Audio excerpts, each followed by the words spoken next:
ওমরি কাজা নামাজ আদায় করার বিষয়টা কি জাল হাদিস নাকি সহিহ হাদিস? এটা আসলে কোনো জাল সহির বিষয় না বনিসরাত। ওমরি কাজা এই নামটা হাদিসে নাই, তবে সলাৎ যদি কারোর ছুটে যায় সেই সলাৎ পড়ার জন্য বিশেষ নির্দেশ করেছেন। তিনি বলেছেন মান্নাম আন সলাতিনা ওনাসিহা ফালাইসাল্লিহা ইযা যাকারাহা, যে ব্যক্তি ঘুমিয়ে গেছে অথবা ভুলে গেছে সেই যেন স্মরণ হওয়ার পরে সালাত আদায় করে। এটা হলো ঘুমিয়ে গেলে বা ভুলে গেলে। আর এমনি কারোর যদি সালাত ছুটে যায়, সালাত না পড়া হয়, বিভিন্ন হাদিস থেকে স্পষ্টভাবে বোঝা যায়, তাদেরকেও সালাত পরবর্তীতে পড়ার জন্য নবী সাল্লাল্লাহু আলাইহি ওয়াসাল্লাম তাগিদ দিয়েছেন। এই জন্য আমাদের অনেকগুলো সালাত যদি ছুটে যায় অবহেলার কারণে, সেগুলো আমরা পরে আর পড়া লাগবে কিনা এই বিষয়ে অনেকগুলো আমাদের ভিতরে মত পার্থক্য আছে।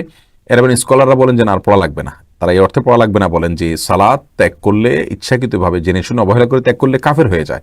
আর কাফের হয়ে গেলে, কাফের লোক নতুন করে সালাত শুরু করা মানে নতুন করে মুসলমান হওয়া, নতুন করে মুসলমান হয়ে গেলে আর পূর্বের কাফের থাকা অবস্থার নামাজ কাজা করতে হয় না। সেই হিসাবে তারা বলেন যে সালাত কাজা করতে হবে না।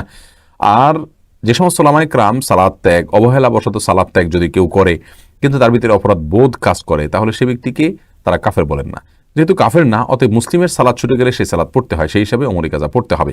আর আমার কাছে দ্বিতীয় মতটি বেশি গ্রহণযোগ্য মনে হয় বিধায় যত সালাত কাজা হয়েছে পৃথিবীর জীবনে, সেগুলোকে কাউন্ট করে বা অনুমান করে সেগুলো কাজা করার চেষ্টা থাকা উচিত, এটা নিরাপদ।